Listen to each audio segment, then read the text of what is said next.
পায়রা বন্দরের প্রথম টার্মিনাল চালু হতে যাচ্ছে আগামী জুনে। একসঙ্গে ভিড়তে পারবে 3টি জাহাজ। বন্দরের প্রথম টার্মিনাল চালুর পরই আনুষ্ঠানিকভাবে শুরু হবে বাণিজ্যিক যাত্রা। ঢাকা কুয়াকাটা মহাসড়কের সঙ্গে পায়রা বন্দরের সরাসরি সংযোগ স্থাপনে চলছে আন্দারমানিক সেতুর নির্মাণ কাজও। 1, 2, 3 ঢাকায় জমি জিতে নিন 100% ক্যাশব্যাক সহ 20 কোটি টাকার পুরস্কার। পটুয়াখালীর কলাপাড়া উপজেলার টিয়াখালী ইউনিয়নে 2013 সালের 19 নভেম্বর পায়রা বন্দরের ভিত্তিপ্রস্তর স্থাপন হয়। এর 3 বছর পর 2016 সালের 13 আগস্ট সমুদ্র বন্দরটিতে প্রথমবার কন্টেইনার জাহাজ খালাসের মাধ্যমে শুরু হয় বন্দরের কার্যক্রম।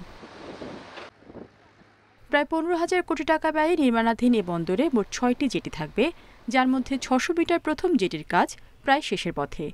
এবছরের মাঝামাঝিতে জেটিটি চালু হলে 200 মিটার দৈর্ঘ্যে 3টি জাহাজ একসাথে ল্যান্ডিং করতে পারবে। বন্দর কার্যক্রম সহজ করতে আন্দারমানিক নদীর উপর 1120 মিটার দীর্ঘ সেতু নির্মাণ করা হচ্ছে।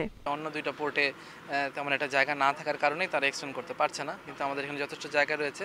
যখনই আমাদের চাহিদা আসবে তখন আমরা বন্দর এক্সটেন্ড করতে পারবো। এছাড়া একটা বড় যে ব্যাপার রয়েছে যে আমাদের যে চ্যানেলটা, এটা সোজা একটা চ্যানেল, সো এখানে লেংথের কোনো প্রতিবন্ধকতা নাই, যে কোনো লেংথের জাহাজই সহজেই আসতে পারবে 220-30 মিটার।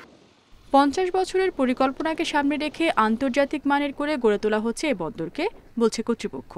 এটা অন্যান্য পোর্টের চাইতে অনেক বেশি আধুনিক হিসেবে এবং আমাদের যে জাতীয় চাহিদা, এই চাহিদার সাথে তাল মিলিয়ে আন্তর্জাতিক ব্যবসা বাণিজ্য বৃদ্ধিতে সহায়ক হবে বলে আমরা মনে করি। প্রযুক্তির মাধ্যমে জাহাজ ল্যান্ডিং সহ সব সুবিধা থাকছে বলেই এটি হচ্ছে দেশের একমাত্র স্মার্ট সমুদ্র বন্দর, জানালেন বন্দর চেয়ারম্যান।